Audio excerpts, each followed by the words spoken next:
Oke, sudah hadir. Halo, Halo, sore Pak Kunardi. sore sore. Ya, suara oke ya? Suara oke. Oke, tunggu Pak Johan ya. Ya, udah request join.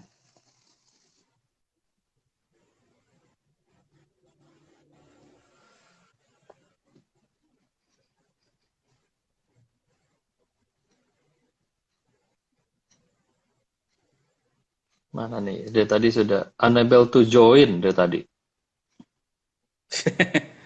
Pas sinyal ya. Mungkin kali ya. Nah, Oh, ini udah. hadir nih. Halo. Halo, apa kabar? Sorry, kayaknya tadi hari ini banyak ini ya, masalah teknis dan Kayaknya masalah itu ya, putus-putus karena Pak. udah malam ya. Iya, yes. Kojan agak-agak putus-putus juga nih. Kenapa? Agak putus-putus. Agak putus-putus Putus-putus. ya? Oh, aduh, Iya. ini karena apa boleh buat ini kayaknya aku di tempat yang berbeda di kantor, tapi udah pakai 5G ini, apa boleh buat? Oh,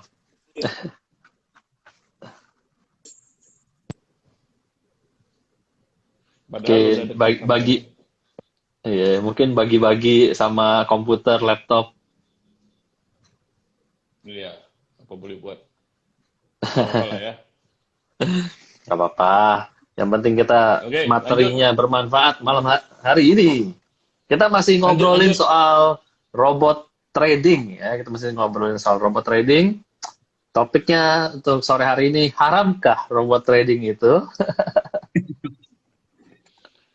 Oke, Oke. Paku dulu kalau gitu ya soal haram haram halal.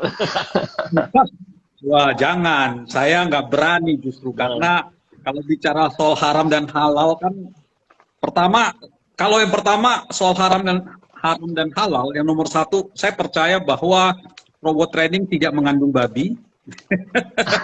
Tapi saya tidak punya hak, saya tidak punya hak untuk mengatakan itu haram atau halal ya. Mungkin ya, mesti ya. ada lembaga yang terkait dan mereka yang lebih mengerti secara lebih mendalam ya. Tetapi secara umum Mungkin yang mungkin saya rasa adalah mungkin tidak secara agama, Bro. Jadi jangan dilihat secara agama tapi secara etis gitu ya. ya Mm-mm. itu yang saya maksudkan. Secara benar Kalau salah. Ya, benar betul atau secara salah nggak secara moral, secara etis lah ya. Kalau Hmm. kalau agama kan masing-masing lah ya, Di, personal. iya, betul, di luar betul. wewenang kita itu.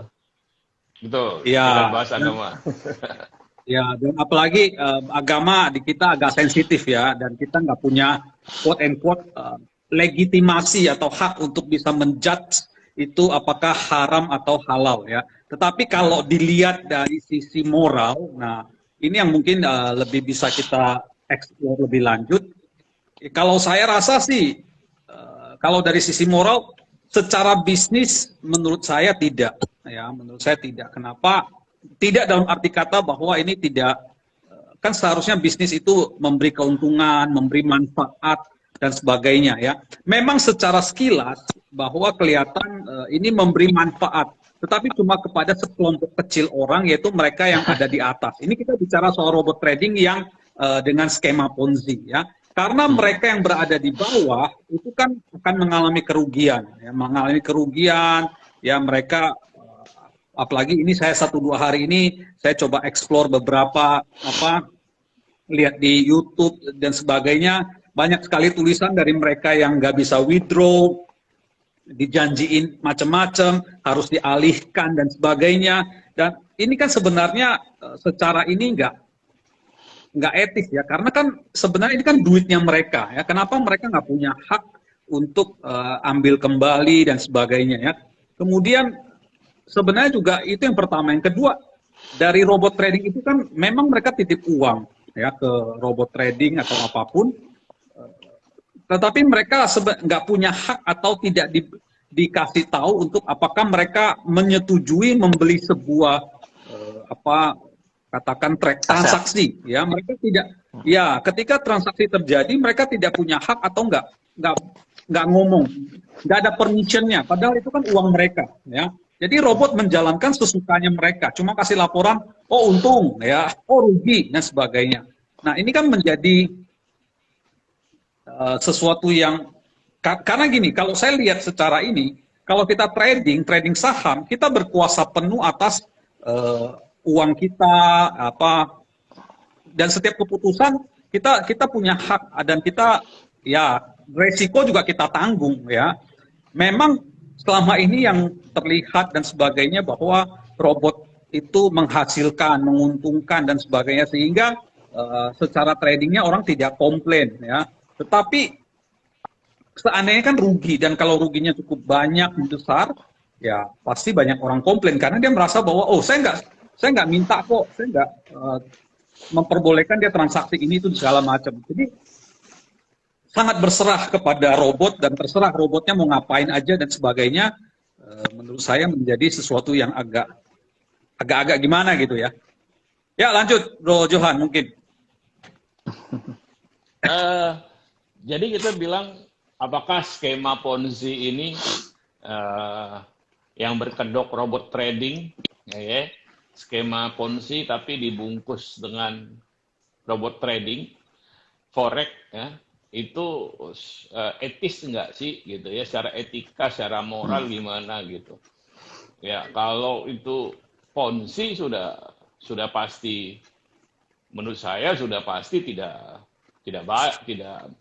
tidak menguntungkan, itu merugikan. Ya. Menguntungkan sebagian Yang orang. untung tuh, ya, yang untung itu sebagian kecil. Mereka untung dari penderitaan orang lain, ya kan? Ya. Mereka kaya dari berdarah-darahnya orang lain. Ya. Kita tinggal tunggu aja karena 1-2 minggu ini kita dan ini kan kita bicara ada banyak perusahaan itu, bukan cuma satu kan, ada banyak nih, ya bahkan yang gede-gede, kecil-kecil juga ada loh, ada banyak sekali yang menjadi korban, ya kan? Ini pasti akan sangat banyak ceritanya, ya pantau aja. Saya sih ikutin ya, soalnya excited, soalnya seru juga nih cerita-ceritanya. Saya ngikutin, maksudnya. Kita harusnya, dan sebenarnya ini cerita lama kan Bro. Sudah banyak gitu, sudah banyak cerita lama orang-orang yang menderita karena Ponzi scheme kan gitu. Ada dulu Dream for Freedom, ada Pak Kunardi juga punya pengalaman pribadi sama MMM ya kan, dan sebagainya gitu kan. Ponzi scheme yang sudah banyak korbannya gitu. Meskipun hari ini ada yang member-member ini yang masih halu ya, masih berharap uangnya balik, itu kan ngomong, kita kan tidak merugikan orang lain, kenapa dilarang katanya gitu. Lah, tidak merugikan orang lain kan ketika masih berjalan, Bro. Ketika begitu berhenti, nah yang rugi banyak sekali dan massal itu gitu. Dan itu bicara bukan 1-2 orang, ya, bukan bicara puluhan orang, itu mungkin kita bicara bisa ribuan, ratusan ribu, saya nggak akan heran ratusan ribu orang yang sebenarnya rugi gitu. Sebenarnya jadi korban itu, atau mungkin bahkan kalau ngomong sekarang ya ratusan ribu lah ya. Masuk akal kalau bicara ratusan ribu orang itu menderita kerugian gitu. Nah, kalau saya memikirkan ini, kita mungkin orang-orang akan yang ngajak itu akan beralasan bahwa dia tidak tahu, gitu ya. Dia tidak tahu kalau itu Ponzi scheme. Ya, saya juga mungkin nanti alasannya yang ngajak-ngajak ini alasannya saya juga korban. Tapi benarkah dia tidak tahu? Benarkah dia tidak curiga? Saya kira kalau jujur sama diri sendiri, harusnya tidak juga gitu. Dia tidak, kebanyakan orang tidak sebodoh itulah gitu ya. Dia tahu tapi dia mungkin dia mungkin curiga, tapi mungkin pikir yang penting kan dapat uang gitu. Saya butuh gitu ya. Nah, kalau saya boleh kasih satu ilustrasi, contoh misalnya ada yang nawarin kita. saya misalnya apa ya, iPhone 13, berapa iPhone 13 bro? Berapa ya? Ya, 17 juta kayaknya, 18, 7 18, juta. 18. Ya. Misalnya ada iPhone yang ada nawarin kita iPhone 13 harga mungkin 5 juta saja katanya. Oh, dan kelihatan masih baru gitu. Kelihatan masih ya bekas tapi masih oke. Kita mungkin curiga nih, ini barang curian bukan? Kenapa ditawarin Hmm. semurah ini gitu? Ya kan? Kita curi, tapi kita tentu tidak bisa membuktikan. Nah, saya pengen tanya pertanyaan moral, ya kan? Apakah itu boleh kita ambil nggak tuh barang? Ketika kita ditawarin iPhone 13, harga murah sekali, kita tahu bahwa ini mungkin didapatkan dengan cara tidak benar nih. Mana ada iPhone 13 harga 5 juta, gitu kan? Nah, menurut kita, kalau kita ditawarin, apa kita mau ambil nggak tuh? Ya kalau kita mau ambil berarti ya menurut saya pokoknya kan lagi murah nih gitu ya. Tanpa peduli apakah ini barang curian. Nah, tapi kalau seperti itu sebenarnya itu juga bukan cuma moral tuh, itu juga perbuatan kriminal karena menjadi kaki tangan ya penadah barang curian sebenarnya itu kan. Nah, saya membayangkan Mendukung. seperti itu kan. Mungkin kita untung, ya mungkin ada orang bilang, oh, yang penting kan saya untung, yang penting saya dapat uang. Tapi kalau kita tidak melihat apa yang ada di baliknya, menurut saya ya berarti memang hatinya tidak benar gitu. Kalau menurut saya gitu ya. Betul nggak bro Ferry gimana? Juga ini kan ada banyak teman-teman yang ini kan. Yes. Tapi kalau gue bilang sih, ya bisa jadi itu kan salah satu kan. Kita bicara motivasi ya. Motivasi orang kan bisa macam-macam ya, masalah uang segala macam. Tapi kalau dari sekian banyak cerita yang gue lihat adalah pembenaran mereka adalah ini kan trading gitu ya, trading. Dan saya mengajak orang lain untuk trading bersama dan tradingnya diwakili oleh sebuah robot gitu ya. Jadi cover story dari robotnya ini tuh yang membuat mereka melakukan pembenaran gitu loh, yang melakukan pembenaran. Padahal kalau kita mau edukasi, satu yang mereka nggak paham adalah robot trading yang mereka omongin seringkali itu adalah scam. Jadi nggak benar-benar robot trading. Karena di dalam forex itu mereka para broker itu, para broker itu, mereka bisa membuat sebuah sistem, sebuah software di mana sistemnya itu nggak trading di real market, tapi trading di pasar OTC, yang dimana para bandar, para pemilik dari software tersebut bisa dengan sesuka hati mereka ya memasukkan angka berapapun, memasukkan angka uang berapapun, saldo berapapun. Ini kan karena di OTC itu kan seperti akun demo gitu. Angkanya mereka bisa setting, pergerakan harganya mereka bisa setting, keuntungan kerugiannya juga bisa mereka setting gitu. Jadi mungkin ini yang banyak orang nggak paham gitu. Scammingnya tuh di situ. Jadi mereka masih merasa bahwa robot trading ini beneran robot yang trading di pasar real market. Nah, sementara kebanyakan scam ini, ya seperti tadi saya cerita, is a scam gitu. Yang dimana angkanya semua manipulasi. Jadi mungkin ini edukasi yang banyak orang nggak tahu sih, behind the scene-nya. Ya, dan saya rasa juga karena dibungkus dengan kecanggihan teknologi, ya, yang banyak orang tidak mengerti, ya kan? Contoh ya, sekarang ini kan perkembangan zaman sangat cepat, kecanggihan teknologi sangat cepat berkembang dan sebagainya. Banyak orang belum mengerti, apalagi dunia forex itu dunia yang lebih sulit daripada saham ya. Saham aja kita edukasi setengah mati ya, kita edukasi masyarakat, beritahu segala macam. Perjalanannya masih panjang kita rasa ya. Bahkan dulu di awal-awal saya masih ingat dulu ya, dulu di awal-awal ketika kita edukasi ya,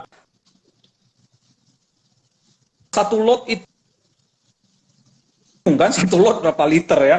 Nah, bahkan hal-hal yang basic tentang saham orang tidak lagi. Kita bicara soal soal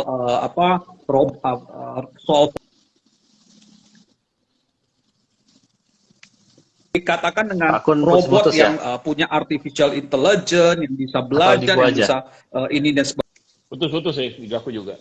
Oh ya, kok jawabannya lancar. Teknologi yang fokusin artificial itu menjadi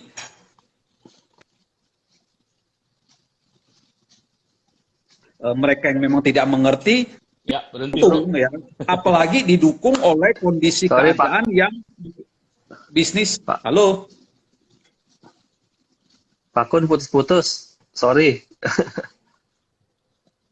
Halo, halo.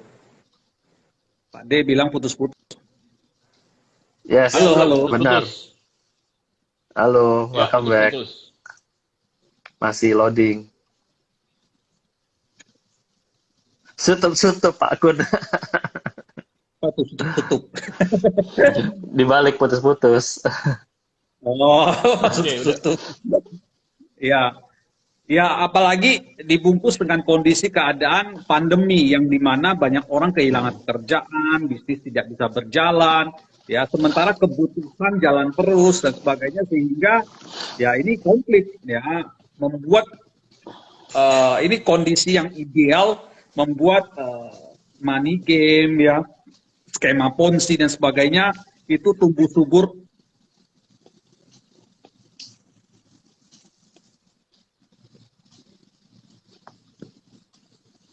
Ya, Ya, putus-putus. terhenti. Oke. Iya. Tapi gue nangkep sih poinnya Pak Kunardi. Poinnya Pak Kunardi kan zaman dengan dibungkus teknologi, orang juga jadi percaya. Terus kedua juga dari sisi karena pandemi orang kehilangan pekerjaan, orang kehilangan penghasilan, orang kan jadi ada BU ya, ada butuh uang gitu ya, ada pembenaran di sana. Tapi mungkin kalau balik lagi topik kita hari ini etis atau enggak, buat gue pribadi sih ada banyak cara yang benar, yang halal, yang diberkati lah, yang dimana kita bisa membantu orang lain, bermanfaat buat orang lain untuk menghasilkan uang gitu. Yang paling penting adalah ya kita harus belajar caranya, kita harus mengedukasikan diri kita. Ya nggak bisa cuman gue kan Iya. nggak ngerti, gue nggak paham, jadi udah gue ada tawaran gue ambil aja, nggak bisa seperti itu sih menurut gue. Kita sebagai ya orang yang mau jalan dapatkan uang dengan halal ya kita harus belajar caranya gitu, karena menurut gua untuk mendapatkan uang itu banyak sekali caranya gitu selama kita mau belajar, cari tahu dan bekerja keras untuk mendalaminya gitu. Iya, betul betul banget, Bro. Em, ada juga orang-orang yang begini, ada orang yang tahu ini money game, Mm-mm. ya kan? Dia tahu money game dan ketika dia ngajak orang pun dia kasih tahu ini money game. Tapi bilang kita bisa dapat uang di sini, gitu ya. Ini money game, mumpung masih baru, kita ikutan, Iya. katanya gitu. Nanti kita bisa dapat uang di Iya. sini. Dia tahu itu money game. Nah, ada yang seperti itu, ya kan? Ada yang seperti itu. Ada. Menurut saya pun, ya ini pribadi tentunya, menurut saya itu pun salah, gitu.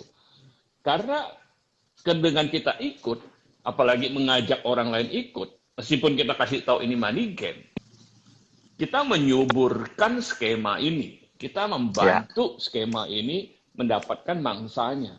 Kita membantu para penciptanya, para pelakunya, ya, bos-bos besar di balik ini untuk memangsa orang-orang yang tidak tahu apa-apa gitu.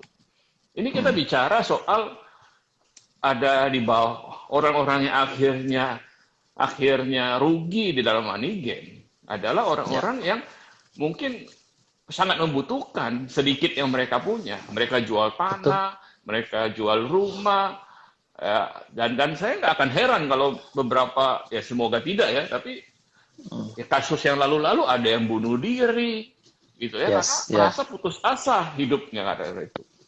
Pertanyaannya, bisakah kita hidup dengan apa ya, kalau kita bilang hati nurani yang benar, Tidur nyenyak. Ya, dengan dapat uang dari membantu orang untuk men-skim orang lain gitu, membantu orang untuk membantu orang untuk memangsa berbuat kejahatan. Nggak tahu.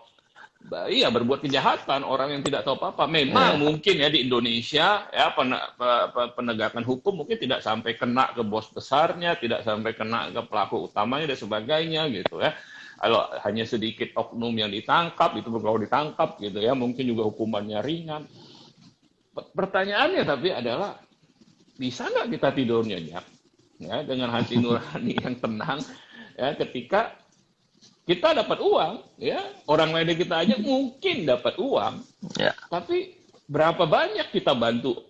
Kita sudah menjadi orang yang membantu sampai orang-orang yang nggak tahu apa-apa ini menderita, ya, kehilangan apa sedikit yang mereka punya gitu.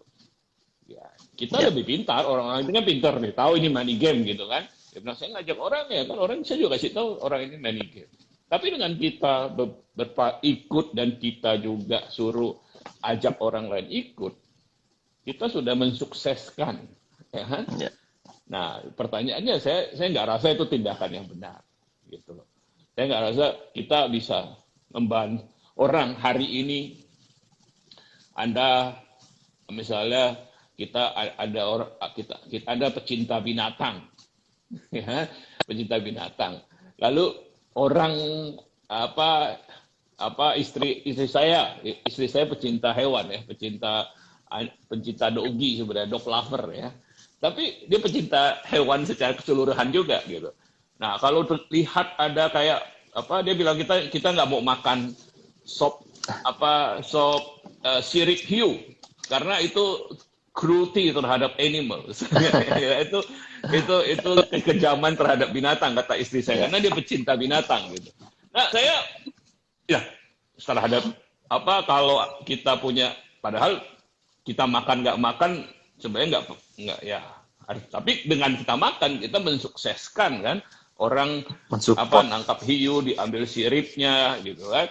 Artinya apa yang kita harus berpikir apa yang kita lakukan itu mendukung yang benar jadi lebih baik atau mendukung orang lain mendapatkan keuntungan atau orang lain jadi terjerumus terjerumus dijadikan korban gitu ya.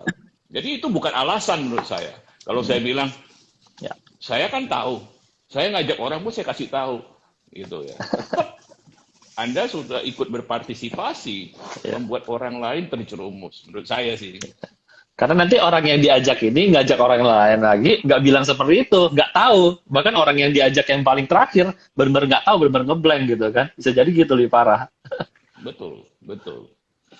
Iya, dan hari ini kan juga, yang lucu kan sekarang ada yang salah satu yang bilang, yuk kita sama-sama, kita berhenti. Ya, terus silakan tarik dananya, ya, itu kan. Tapi dialihkan dalam bentuk lain. Ajak gitu withdraw bareng-bareng. Withdraw bareng. Kita masukin ke kripto gitu kan. Pertanyaannya lah mereka masukin uang tapi dikembalikannya dalam bentuk yang lain. Ya kan? Pertanyaan saya, bro, kalau lu ngasih gua uang ya tapi nanti gue balikin dalam bentuk yang lain, lu mau nggak? Ini kan kayak dulu soal waktu pengembalian uang di supermarket, kembaliinnya pakai permen. Kan pakai permen. Mau nggak? Kan pasti keberatan. Sejak normalnya orang keberatan. Ya. Maksudnya kalau hari ini belum ada suara-suara keberatan, saya kira karena sebenarnya masih yang berharap. Gembar-gemborkan ini adalah mereka yang sudah untung gitu ya, mereka yang sudah untung. Jadi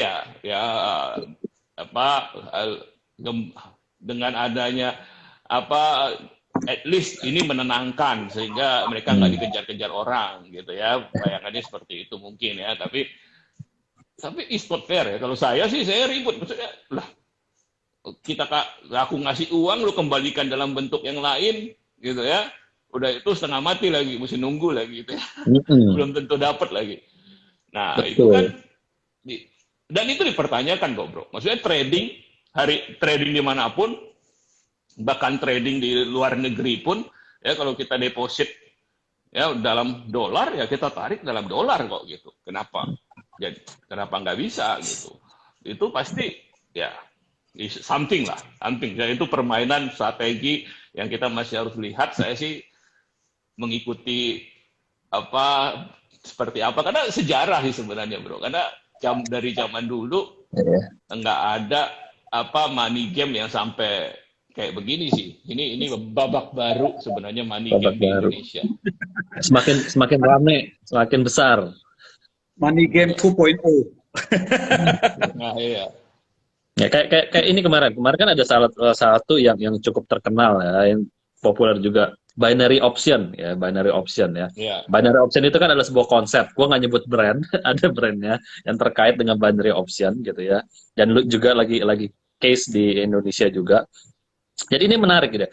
Binary option ini kan sebenarnya kalau boleh kita ngomong itu seperti judi gitu ya. Dia menggunakan yang tadi gue bilang OTC dia menggunakan transaksi OTC yang dimana bisa pakai forex, bisa pakai cryptocurrency dan dia menunjukkan angka grafik gitu, di angka grafik dan dia di titik tertentu kita bisa pasang posisi dia akan naik atau dia akan turun. Jadi ada dua posisi gitu. Ya akan naik atau akan turun.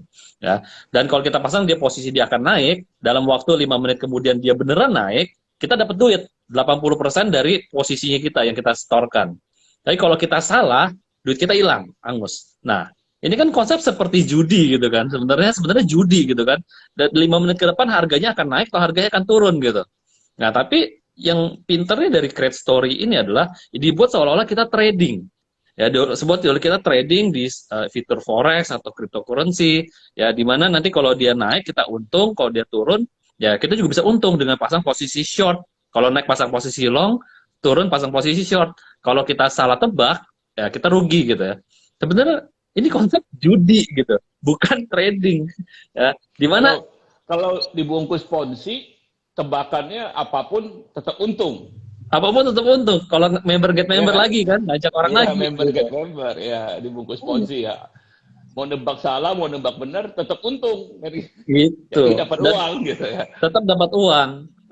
Karena memang ada affiliate-nya dan affiliate ini banyak kan ya influencer YouTubers lah, influencer YouTubers yang mereka kalau kemarin case-nya adalah mereka ngaku-ngaku sebagai trader juga gitu ya, sebagai trader di situ dan mereka mengencourage orang ayo gabung. Nah, belakangan ini terdengar bahwa mereka tuh sebenarnya affiliate gitu. Mereka tuh orang yang di-endorse, orang yang diminta untuk mensponsorkan gitu, bukan trader resmi gitu. Ya, jadi ya dan katanya gitu. dibikin history mereka dibikin untung terus. Jadi punya otoritas ya untuk ngomong, oh saya untung terus nih gitu. Betul, karena brokernya ini yang bikin softwarenya punya kuasa untuk ngutak-atik harga gitu kan. Karena mereka nggak trading di real market gitu. Betul. Nah, kembali maksudnya ini topik yang agak-agak memang kita ngomong etika, kita ngomong moral gitu ya dengan harapan supaya mengetuk hati kita semua supaya kita mungkin lebih tahu dari orang lain gitu. Tapi saya nggak, yang harusnya kita pakai kelebihan itu untuk mengedukasi orang lain. Ya. Bukannya kita pakai itu untuk bodohin orang lain ya. Jadiin orang yang lebih nggak tahu sebagai korban gitu. Kita justru harusnya memakai kepengetahuan kita, lebih tahuan kita dengan mengedukasi orang lain sih mestinya ya menurut saya ya, at least hidup kita tenang, kita bisa tidur tenang di malam hari gitu ya. Saya percaya apa yang kita tabur itu kita tuai lah bro. Ya, hari ini kan kita investor kan nabur benih. Betul. Kita buat baik, ke depan kita akan dapat hal yang baik juga. Kita buat jelek gitu ya, mungkin kita nggak diganjar hukum dan sebagainya, kita nggak ditangkap dan sebagainya, tapi ke depan saya rasa karmanya ya kalau orang karmanya ada karmanya. Pasti ada gitu, pasti ada dalam kehidupan kita. Ada yang komen tuh, ada yang komen Pak D komen bagaimana dengan OJK. Nah ini soalnya kerjaan OJK banyak banget nih. Ya, betul. Kerjaan OJK kan dari segala perbankan, ya pasar modal dan sebagainya gitu. Nah, memang saya juga berharap ada lembaga apapun. Nah, OJK sebenarnya punya Satgas waspada investasi yang memang saya yakin menerima banyak laporan dan sebagainya. Jadi sebenarnya ketika mulai ada di masyarakat pun saya rasa sudah menerima banyak laporan. Sampai sejauh ini dan apresiasi sebenarnya babak money game 2.0 ini sebenarnya pemerintah yang menutup turun tangan duluan kan? Yang proaktif menghentikan Ya kan? Biasanya money game tuh jalan sampai scam sendiri kan gitu kan, kabur sendiri. Ini money game ditutup. Ini sejarah ya, ini sejarah. Tetapi menurut saya sendiri berharap masih bisa lebih proaktif lagi. Ketika di awal-awal sudah ada tanda-tanda, sudah harus langsung digebrek gitu loh. Sudah ada tanda-tanda, iya atau enggak harus diselidiki. Ini jangan tunggu ada pengaduan, ada yang jadi. Kalau jadi korban kan berarti sudah scam, baru akan jadi korban ya kan. Kalau enggak ya semua tenang-tenang aja. Kan, dan saya percaya yang ada di OJK, ada di SWI, orang-orang pinter lah. Dan mereka juga sudah dengar dari awal, sudah dengar. Hanya mungkin memang tidak ada dasar hukum atau mungkin nggak ada pegangan apapun yang untuk dia lebih tegas, lebih apa namanya, sehingga ini bisa berlanjut cukup lama gitu kan. Ada yang 2-3 tahun jalan gitu kan. Dari awal, padahal kita aja yang bukan OJK 2-3 tahun lalu kita udah dengar dan kita udah dengar money game. Ya bro. betul. Pak Gunardi juga awal-awal kita udah ngomong, wah ini bakal luar biasa, kita udah bilang begitu kan. Iya, udah diajak. Saya ingat dari 2018 ya, udah di sounding, udah diajak, udah di segala macam. Kita nasehatin sama orang yang ngajak. Udahlah bro, hati-hati bro. Ya, kayak gini-gini nggak bertahan lama. Cari duit yang bener aja lah, trading saham aja lah. Padahal yang nggak trading saham ya. Tapi ya pilihan hidup ya. Kita mau gimana ya? Kita cuma bisa ngomong doang ya. Ya anyway. Ya. Ya, Itu bertahan lama juga kok. Dari 2018 sampai sekarang udah mau 4 tahun. Lumayan hasilnya. Luar biasa, makanya yang di awal-awal wah untung gede. Awal-awal tuh beli mobil baru ya, pamer-pamer di medsos ya. Ganti rumah baru, pamer-pamer di medsos. Tapi mungkin ya dengan kejadian seperti ini orang-orang akan mulai lebih lebih sadar tentang pentingnya edukasi terhadap dunia pasar modal yang benar kali ya. Mudah-mudahan harapannya itu pelajarannya bisa diterima gitu, sehingga mereka bisa habis ini belajarlah proses investasi maupun trading di pasar modal yang benar gitu. Jadi nggak lagi yang pakai tergoda dengan scam gini gitu. Ya. Iya, dan skalanya akan masif sih, bro. Ya kan, jadi teman-teman nih, saya mau sebuah, kita mungkin hari ini masih berdebat ya, ini bener nggak scam? Kan udah ditutup udah ditutup pemerintah katanya begitu kan, tapi kan masih bisa withdraw gitu kan dan sebagainya. Nah, oke lah, kita nggak mau berdebat ya, waktu akan membuktikan dan waktunya kan tidak lama lagi ya. Kita lihat aja 1-2 minggu ke depan. Saya rasa akan banyak cerita korban-korbannya dan apa boleh buat, tapi saya sendiri sih pilu juga ya mendengarnya. Kasihan gitu bro, maksudnya kemana hatinya kalau nggak ngerasa kasihan dengan orang yang misalnya ngumpulkan uang seumur hidup gitu kan, kemudian dia masukin semua, hilang semua gitu. Ada pinjam orang saya pinjam duit gitu kan, masukin ke sini semua. Ada yang saya bahkan sebelum ini saya dengar sendiri dari temannya teman yang dia terdesak, memang tidak punya penghasilan gitu. Karena pandemi pekerjaannya terdampak, yang berharap hidup dari sini, dia mobilnya digadaikan, rumahnya digadaikan. Ya memang dalam mungkin beberapa lama ini dia bisa hidup dari sini gitu. Tapi kemudian sekarang kalau uangnya nggak bisa ditarik, apa yang dia punya? Pekerja, berarti penghasilan nggak ada, rumah nggak ada, mobil nggak ada, gitu. Itu, I mean, ini bukan cuma masalah. Menurut saya, kalaupun kita curiga aja kalau ini money game, kita nggak boleh terlibat loh. Kita nggak tahu, kita nggak bisa buktikan, memang. Ya kan, kita kemarin cerita bahwa cover story-nya udah pinter banget gitu. Jadi ya saya nggak heran orang nggak bisa membuktikan, ya kan. Tapi kita curiga aja, saya rasa kita punya kewajiban untuk jangan ikut-ikutan gitu dengan hal seperti ini, because itu peranan kita gitu, itu peranan kita, kalau kita ikutan, apalagi diuntungkan, ya berarti ya itu kita Mendukung. menguntungkan dari penderitaan orang lain gitu. Betul. Ini Gitu ada sih yang kita komentar nih kok dari Bu Kristi Alamanda. Saya termasuk korban Ponzi ini sebelum tahu HBC. Jadi semoga Pak Kun dan Pak Johan tidak bosan memberikan pemahaman seperti ini. Thank you Bu Kristi Alamanda.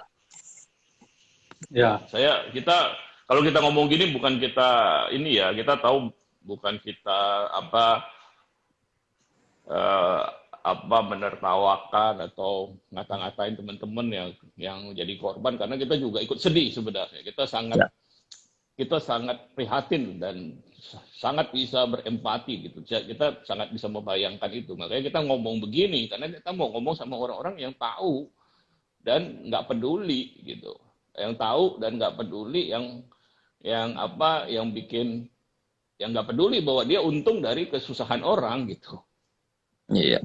Dan sebenarnya kan pembicaraan kayak gini kan kita udah ngobrolin bertiga udah lama, udah panjang ya. Kita ada satu brand muncul, kita omongin, ini oh ini kayaknya money game nih. Ya, ini cuman go public aja, go public.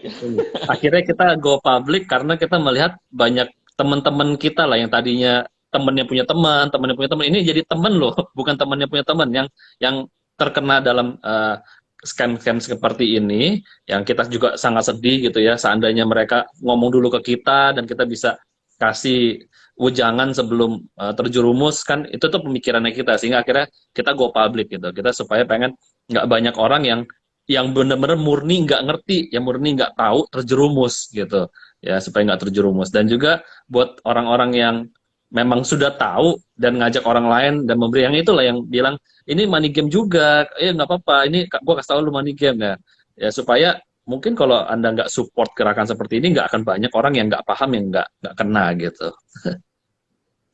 Betul. ya. Sip teman-teman, kalau ada komentar atau pertanyaan silakan seperti biasa di bagian komen dan bagian tanda tanya ya.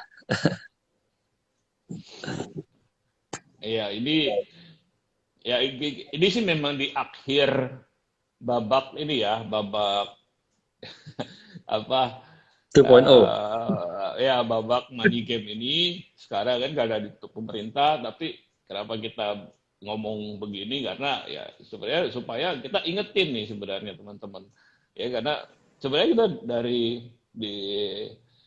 kalau di kelas kita pun kalau ada yang nanya kita juga ngomong ya bro, kita nggak sebut merek ya, daripada nanti berantem dan berdebat dan jadi masalah, kita nggak sebut merek, tapi kita selalu bilang bahwa hati-hati ya dengan begini. Kita ngomong di kelas kita saja sih, kita nggak sampai buat di IG live, karena kita nggak pengen juga pada hari itu kan banyak orang yang belain tuh, kita nggak pengen berdebat dengan orang kenal juga enggak gitu ya. Tapi sama teman-teman yang kita kenal, sama mereka yang ngomong langsung ke kita jelasin sih bahwa ini begini, ini sangat berbahaya dan coba pikirkan.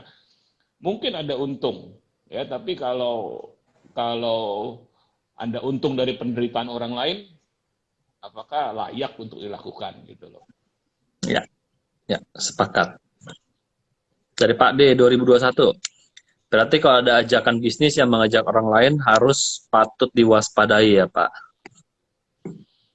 Yes. Well, ya MLM Pak Kun lah komentar MLM bro, boleh. MLM sebenarnya menurut saya secara bisnis benar. Karena MLM itu punya produk kan, produk yang memang dengan sistem pemasaran yang benar. Dan di MLM meskipun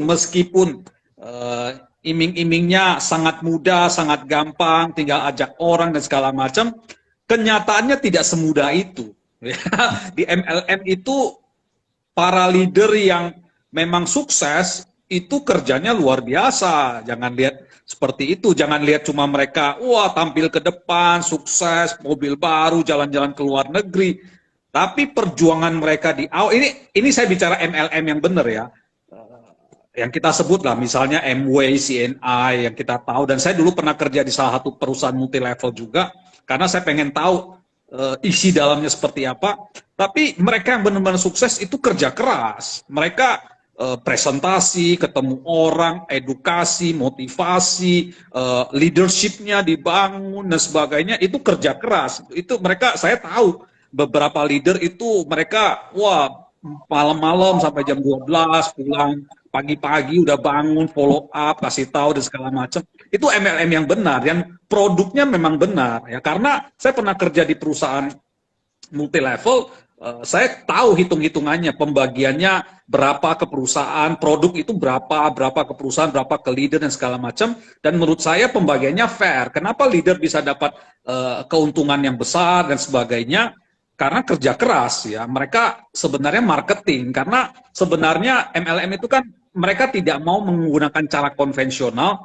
Yang kalau Anda bayangkan kalau zaman dulu bayar biaya iklan TV itu besar sekali, daripada dia bayar biaya TV, iklan TV dan segala macam yang sangat besar, dia alihkan biaya marketing itu ke para leader. Dan para leader itu ya memang ada kadang-kadang ada cover story yang over lah ya, tapi itu kan terjadi di mana-mana. Tetapi kalau MLM yang benar, ya kerjanya benar, nggak gampang ya. Saya dulu juga pernah ikut MW, pernah ikut CNI, jadi saya lihat leader-leader saya yang sukses, mereka kerja luar biasa ya. Saya berapa kali dulu ditongkrongin sama leader saya sampai jam 12 malam. Dia baru pulang. Saya waktu itu masih kuliah tuh di Bina Nusantara. Dia tongkrongin di kos saya sampai jam 12 malam, rumahnya di Bintaro. Terus pagi-pagi karena ada seminar, pagi-pagi jam 6 dia udah jemput saya. Gak gampang, gak gampang. Itu kita bicara multi level yang benar ya. So, kalau saya pribadi, saya appreciate untuk mereka yang memang benar-benar sukses di dunia multi level. Because that is not an easy job. It's not an easy job. Ya, ya. Jadi bedakan antara ponzi dan multi level ya, teman-teman ya. Ponzi ini multi level itu adalah sistem pemasaran. Multi level itu netral lah, tidak salah, tidak jelek gitu. Bisa dipakai untuk memasarkan apapun sebenarnya. Kita mau jualan mobil pakai sistem multi level juga bisa kan, bro? Iya nggak sih? Jual Bisa. apapun bisa gitu. Tapi sesuatu yang yang memang ada produknya, ya kan? Yang valid, Produknya bermanfaat. yang produknya bermanfaat, produk yang berkualitas gitu ya. Nah, tapi kalau Ponzi scheme ini adalah dia memakai multi level, sistem pemasaran multi level memang, tapi nggak ada yang dipasarkan. Orang masukin uang, apa yang dia dapat? Ya, selain mendapatkan keuntungan yang diambil dari orang yang baru yang direkrut, kan gitu. Ya. Yang membedakan kalau multi level bubar, ya kita bilang misalnya multi level bubar ya, ada yang dirugikan nggak? Ya mungkin yang merasa rugi adalah yang saya sudah beli produknya nih, nggak bisa dijual nih misalnya, ya udah pakai sendiri gitu kan. Ya kerugian ya ada kerugian, tapi kan kerugian berapa besar lah. Nggak ada orang yang digadain rumah untuk beli sabun MW kan gitu kan. Ya, belum pernah dengar ya, kita belum pernah dengar kan. Nggak ada orang yang gadain mobil untuk beli odolnya MW gitu kan, nggak ada gitu. Atau beli estersi kan nggak ada gitu ya, kita belum pernah dengar yang kayak gitu. Ya, beda dengan Ponzi kan, orang gadain tanah, orang jual rumah, tabungan pensiunnya semua gitu. Kenapa gitu? Karena sebenarnya karena multi level juga nggak menjanjikan Anda mendapatkan keuntungan yang sangat amazing, karena memang nggak mungkin. Dia bisnis kalau yang benar ya, yang bisnis asli kan memang mau jadi diamond di multi level ya, itu kan wah bukan main kerjanya. Kita tahu ya, kita mahasiswa dulu kan zaman multi level tuh, kita semua pernah ikut tuh. Diamond crown ya, omsetnya harus crown bro. Juga iya, mungkin yang kita zaman dulu mungkin yang kita rugi cuman kita beli kaset sama buku banyak bener tuh. Belajar lah, itu belajar. Iya, ya sekarang orang udah lebih ngerti, betul. Ini udah komen bahwa orang sekarang lebih terbuka, betul. Jadi multi level dulu kita mungkin sakit hati ya, karena dulu kan awal-awal multi level orang kalau prospek kan bisa agresif banget gitu ya, diajakin sampai gimana gitu. Nah sakit hati gitu. Tapi sekarang orang lebih terbuka dengan multi level, betul. Dan kita tahu bahwa multi levelnya nggak salah. Tapi yang Ponzi scheme ini memakai cara marketing multi level untuk apa ya? Untuk ya, padahal tidak ada produk, ya kan? Ya. Maka sebenarnya Keuntungan pribadi. aturan ya kayak aturannya Bapeti, ya kan? Sebenarnya aturan hukum adalah bahwa produk apa multi level itu tidak boleh dipakai untuk memasarkan hal-hal seperti ini, produk berjangka dan sebagainya, karena kan nggak ada barangnya gitu. Ya. Itu sebenarnya safeguard yang bagus itu. Ya, ketika kita, bro, orang ngajak orang, tapi nggak ada barang yang dipasarkan. Berarti kan nggak ada cost yang dikeluar untuk memproduksi barang tersebut. Ya kan, artinya hanya uang yang berpindah tangan gitu. Nah, itu sangat gampang dibuat menjadi Ponzi scheme kan gitu. Ya. Nah, ketika bubar, begitu scam bubar, yang terjadi kan adalah orang-orang yang baru masuk itu yang rugi karena uangnya udah dibagi ke atas, ya kan mereka udah nggak bisa rekrut, gitu. Mereka udah nggak bisa dapat uang. Dan itu banyak bro. Itu kan ketika bubar kan piramid kan, yang paling banyak yang rugi. Paling bawah di bawah, paling banyak di bawah, runtuh semua. Tapi kok ini mau ingetin kok udah jam 6.55, mau ada kelas. Ada kelas. Mau ada kelas, saya juga jadi mungkin kita lanjutkan pembicaraan ini. Tapi mungkin pembelajaran dari tadi MLM dan Ponzi itu kan dulu karena MLM begitu heboh, luar biasa, orang sekarang kan jadi terbiasa dengan MLM. Mungkin sekarang dengan robot trading ini begitu heboh, mungkin nanti setahun 2 tahun dari sekarang orang sudah terbiasa dengan namanya pasar modal gitu ya. Jadi harapannya mudah-mudahan itu. Jadi orang mulai belajar pasar modal yang benar gitu. Jadi mungkin itu penutup dari kita. Teman-teman pastikan hati-hati, always prinsip kita adalah risk first, profit second. Ya, selalu amati resikonya, selalu pelajari apapun produk investasi ataupun trading yang Anda mau lakukan. Pertama, belajar. Edukasi itu penting. Kedua, selalu punya kontrol. Ya, selalu pilih instrumen yang dimana Anda punya kendali terhadap asetnya Anda. Jadi mungkin itu dulu untuk hari ini.